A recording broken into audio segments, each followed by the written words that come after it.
Bonjour, on se retrouve aujourd'hui pour parler d'un des premiers pistolets mitrailleurs de l'histoire, le MP-18. Mais avant de rentrer plus dans les détails, je tiens à remercier le musée Guerre Épée situé à côté de Charleville-Mézières, ce musée qui a la gentillesse de m'accueillir, donc n'hésitez pas à le visiter si vous êtes dans les Ardennes, et vous pouvez également consulter son site internet qui est dans la description. Un grand merci également à mes tipeurs qui me permettent de faire le déplacement, donc n'hésitez pas à les rejoindre si vous le pouvez, évidemment. En tout cas, on va étudier aujourd'hui un des tout premiers pistolets mitrailleurs qui a été utilisé lors de la Grande Guerre, et on va voir les influences du MP-18 sur le développement des pistolets mitrailleurs qui l'ont suivi. À la fin de l'année 1915, l'Allemagne souhaite développer une nouvelle arme efficace dans le contexte de la guerre de tranchées. L'arme doit être efficace à courte portée et être capable de tirer en mode automatique.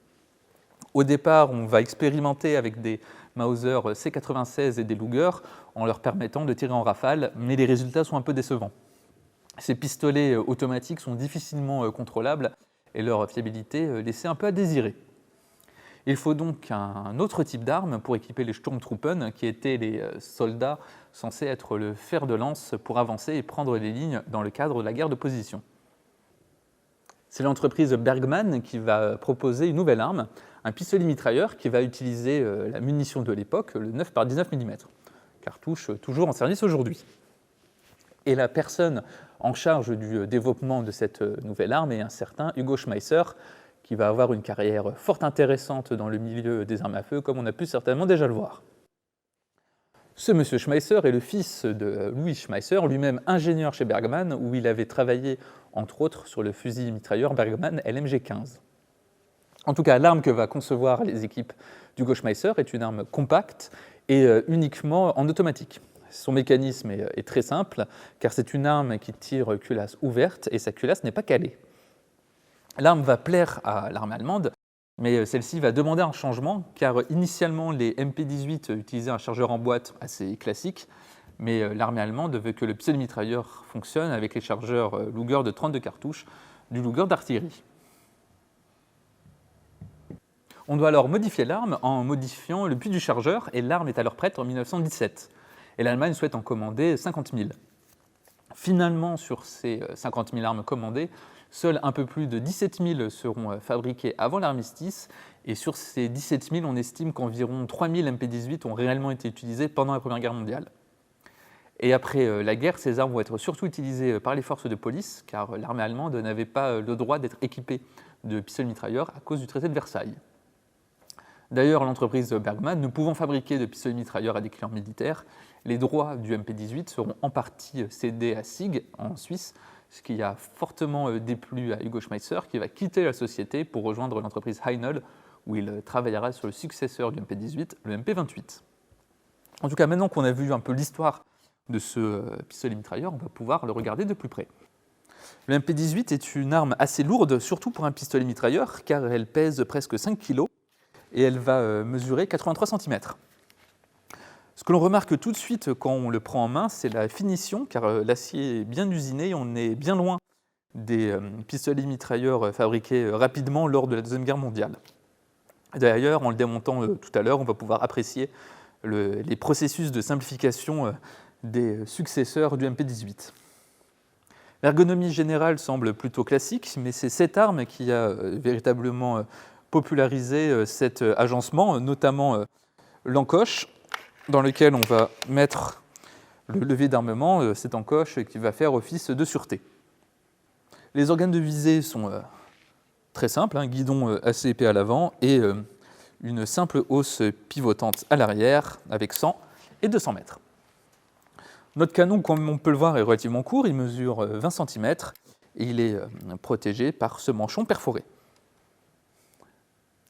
On peut remarquer l'angle assez particulier du chargeur pour le rendre compatible avec le chargeur des pistolets Luger. On a notre bouton d'éjection du chargeur qui est ici. Et ce chargeur peut contenir 32 cartouches et on doit le garnir grâce à ce petit mécanisme.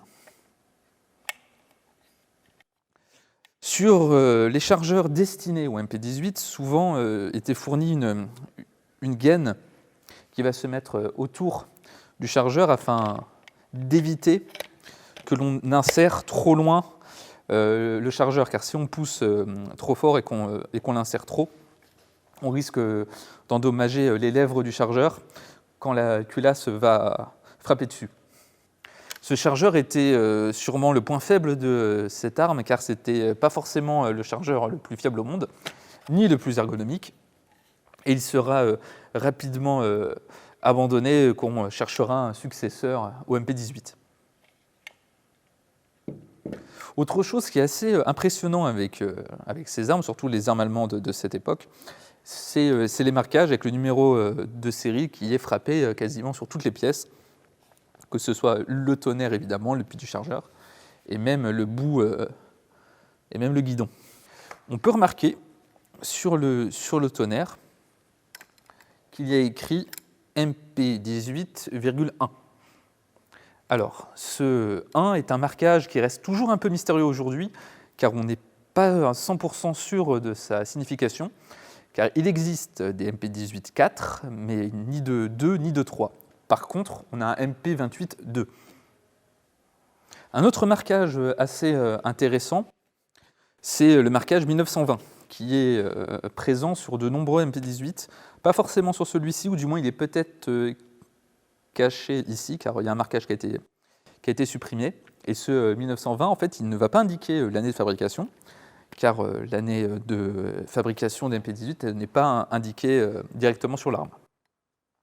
Ce 1920 qui est souvent frappé l'a été après la guerre, et il s'explique par le fait que l'armée allemande avait le droit qu'à un nombre limité d'armes après l'armistice, sur les millions qu'elle avait en sa possession. Et ces armes faisant partie de ce quota vont être frappées en 1920.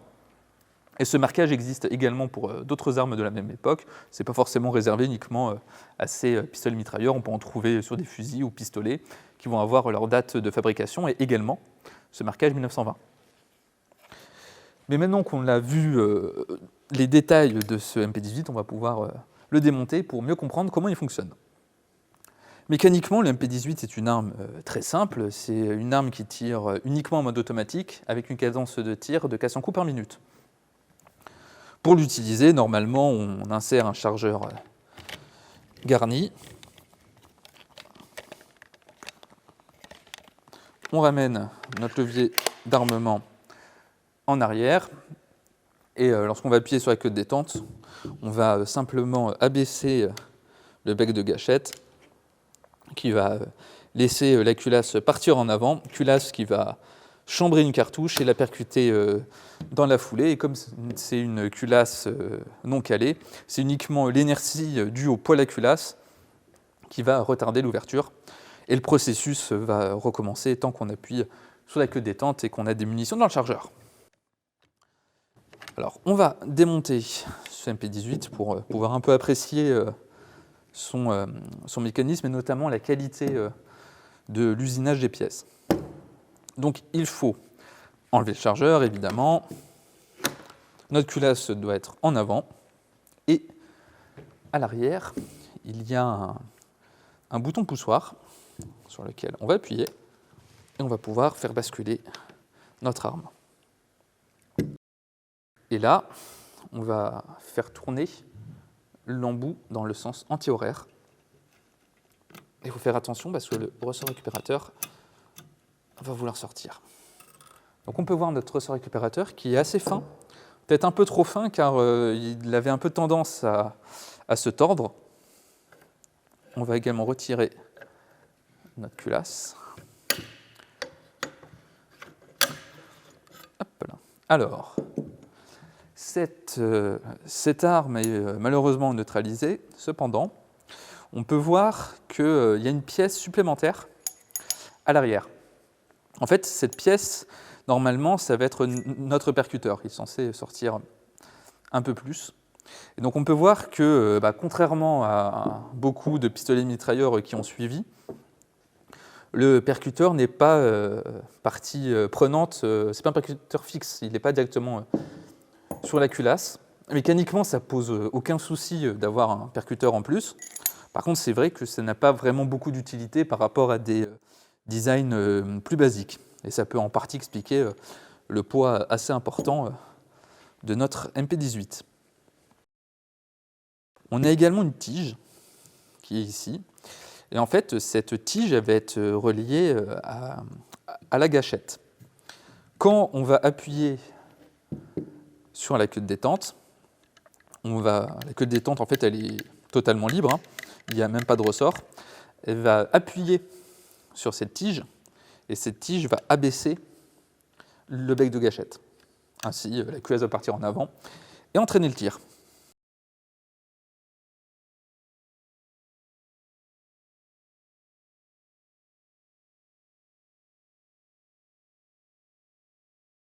Le MP18 est un des tout premiers pistolets mitrailleurs et il a eu un important impact sur le développement des autres armes qui seront utilisées lors du conflit mondial suivant. Ce MP18 sera également fabriqué en Chine, mais légèrement modifié par un autre grand nom dans le monde des armes à feu, Heinrich Vollmer, qui travaillera lui sur le MP40. La France va également s'en inspirer pour son STA 1924 ou MAS 1924. En tout cas, j'espère que cette vidéo vous aura permis d'en savoir un peu plus sur ce pistolet mitrailleur emblématique. Encore une fois, un grand merci au musée Gare Épée de m'avoir permis de filmer cette arme. Je vous invite, comme d'habitude, à vous abonner à la chaîne et si vous le pouvez, à rejoindre le Tipeee en description. Sur ce, on se dit à bientôt pour une prochaine vidéo.